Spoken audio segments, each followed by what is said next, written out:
Hello, welcome back to my another blog. কেমন আছেন? Hope সবাই ভালো আছেন। আজকের ভিডিওটি সম্পূর্ণ ডিফারেন্ট। আজকে হলো যে আমি আমার আব্বুর সবজি বাগানের কিছু অংশ নিয়ে একটা ভিডিও বানালাম। আমি বিভিন্ন রকমের সবজি আমার আব্বু নিজে হাতে রুখতে খুব পছন্দ করেন। শুধু সবজি না, বিভিন্ন ধরনের ফ্রুটস গাছও আব্বু রোপণ করেন। কী বলবো, মানে কোনো ফল গাছ বাকি নাই। মানে চালতা, মিষ্টি, তেঁতুল থেকে শুরু করে আমজাম তো খুবই কমন, এগুলো তো আছেই। মানে বিভিন্ন ডিফারেন্ট ফল গাছও আব্বু রোকে। খুব আব্বুর গাছের বড়ইও খুব টেস্টি। এই তো এখানে হলো যে সবজি বাগান, দেখতে পাচ্ছেন লাউ। এত পরিমাণ লাউ ধরছে, মাশাল্লাহ। মানে আমরা তো আসলে বলে না মানুষ গাছে থাকলে সেটা খাওয়ার কোনো ইচ্ছা হয় না, ঠিক আমরাও এরকম।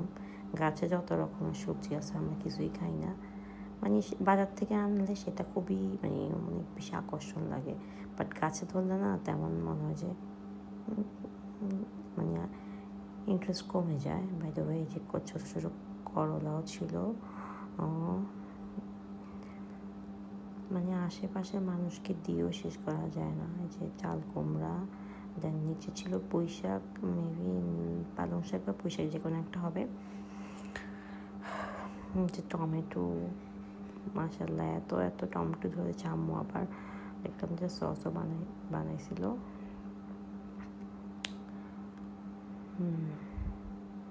এই তো বিভিন্ন ধরনের ফ্রুটস, ভেজিটেবলস সব কিছু আমাদের বাসার আশেপাশে আপু নিজ হাতে রোকে পছন্দ করে। আর ডেইলি বেসিসে আপু পানিও দেয়। এই যে লেবু পুরো গাছে পাকি আছে, কেউ পারে না। পরে আমি আজকে গিয়ে অনেকগুলো লেবু পারলাম। ভাবলাম যে ইফতারিতে শরবত বানানো যাবে। দেখছেন কি সুন্দর পাকা লেবু নাকি কাগজি লেবু আমি জানি না। আরেকটা গাছে আবার দেশি লেবু একটা আছে, ছোট ছোট হয়, এত মিষ্টি গ্রান। এই যে মিষ্টি কুমড়ার কথা আর কি বলবো। যাই হোক, সব আসলে এইভাবে বাগানগুলো করতে ভালোই লাগে। এই যে শসা কিন্তু খাওয়া হয়, বাট শসা পাখি বেশি খেয়ে ফেলে। মাশাল্লাহ অনেক শসা ধরেছিল, এর আগের বারও অনেকগুলো শসা ধরেছে। যে পেঁপে গাছ এখনো ছোট, এই যে ছোট ছোট শসা ছিল। এই তো যে পেঁপে গাছ, আপনারাও শেয়ার করবেন আপনারা কে এইভাবে গাছ রুখতে পছন্দ করেন। আবার অনেকে ছাদেও রুকেও। আচ্ছা, আমার আম্মু আবার কী করে কি ছাদের মধ্যে বিভিন্ন ধরনের সবজি, ফল গাছ আম্মু বেসিক্যালি আম্মু রুকে ছাদের মধ্যে।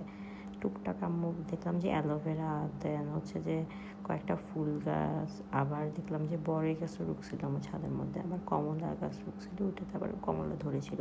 ও আচ্ছা, আমার অনেকগুলো ড্রাগন ফল আছে। আমি আরেকদিন আপনাদেরকে আমাদের ছাদ বাগানটা শেয়ার করব। এটা হচ্ছে আমার আম্মু, মেনলি ছাদ বাগানটা আমার আম্মু করে। আম্মুর গাছে অনেক ড্রাগন ধরেছিল, মাশাল্লাহ এত মিষ্টি ছিল ড্রাগনগুলা। আম্মু নিচে যায় না, নিচেরগুলো আব্বুই টেক কেয়ার করে। আর ছাদেরটা হচ্ছে যে বেসিক্যালি আম্মু অ্যালোভেরা গাছ। আচ্ছা, আরেকদিন শেয়ার করবো, দেখবেন। এই যে বোম্বাই মরিচ, কার প্রিয়? ভাই আমার তো খুবই ভালো লাগে বোম্বাই মরিচ। মাশাল্লাহ এত বোম্বাই মরিচ হয়েছিল।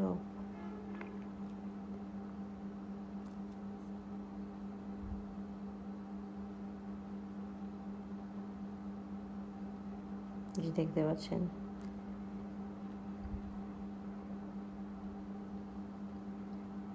আসলে ভিডিওটা অনেক লেন্দি হয়ে গিয়েছে। আমি এত লেন্দি ভিডিও নর্মালি বানাই না। যাই হোক, আশা করি আপনাদের সবাই ভালো লাগবে।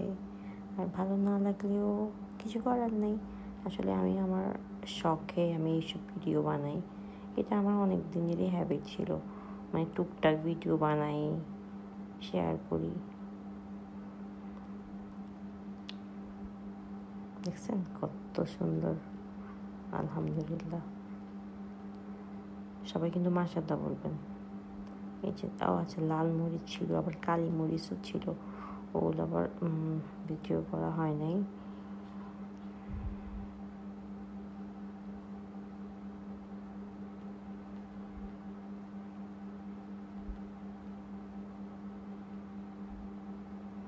এগুলো দিয়ে ভাত খেতে খেতে অনেক মজা। আমার কিন্তু লেবু, কাঁচামরিচ, শসা এগুলো দিয়ে ভাত আমি সবসময় এগুলো আমার লাগেই, কিছু না একটা আমার লাগেই।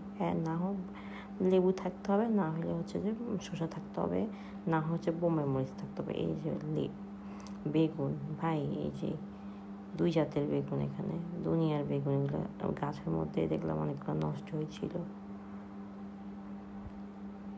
যে গোল গোল বেগুন, আচ্ছা এটা ছিল পেয়ারা। আচ্ছা মাঝখানে আমি পেয়ারার ভিডিও করেছিলাম।